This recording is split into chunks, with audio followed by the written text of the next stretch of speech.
Mtu mmoja aliandika akasema kwa namna ambavyo anaona trend ya kuchukua fomu kwa watu wa Chama cha Mapinduzi.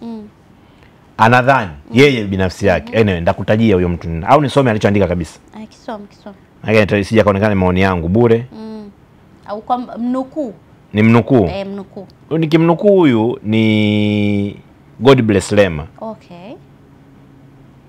God Bless Lema yeye aliandika juzi kwenye ukurasa wake wa Instagram akasema zaidi ya 70% ya watu wanaowania ubunge nafasi nyingine za kuchaguliwa ndani ya CCM hawafanyi hivyo kwa sababu ya utashi wa kuitumikia nchi, ila wengi wanajitokeza kwa sababu mazingira ya uchaguzi yamezungukwa na dhuluma, uharamia, sijui wizi na vitu kama hivyo.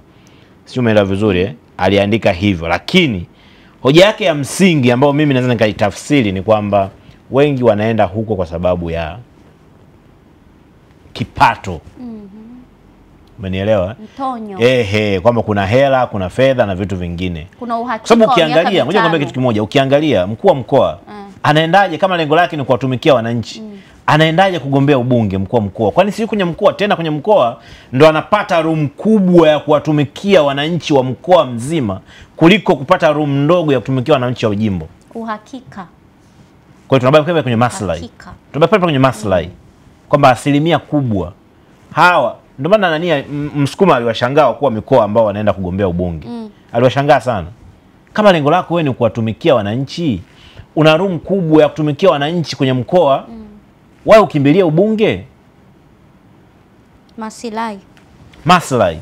Huenda maslahi ndio inayotajwa zaidi kwamba ni sababu ya hawa watu kukimbilia ubunge zaidi kuliko kubaki kwenye vyeo vyao vya kuteuliwa kama wakuu wa taasisi. Kadogosa alikuwa TRC. Ndio kwa mkurugenzi wa TRC. Taasisi kubwa ya reli nchini. Tuna SGR pale iko. Ameamua kukacha kaenda sijui ni Kigoma sijui ni wapi huko kaenda kugombea ubunge. Si umenielewa? Wakuu wa mikoa passion labda. Passion. Ya nini? Ya kutumikia wananchi? Hasa kwani kuwatumikia siwezi kuwatumikia kwa ukubwa. Unataka watumikie kwa uchache. Yes, ni waangalie kwa uchache ili nifanye makubwa. Power. Power is Aishia power. Ndio. Pesa.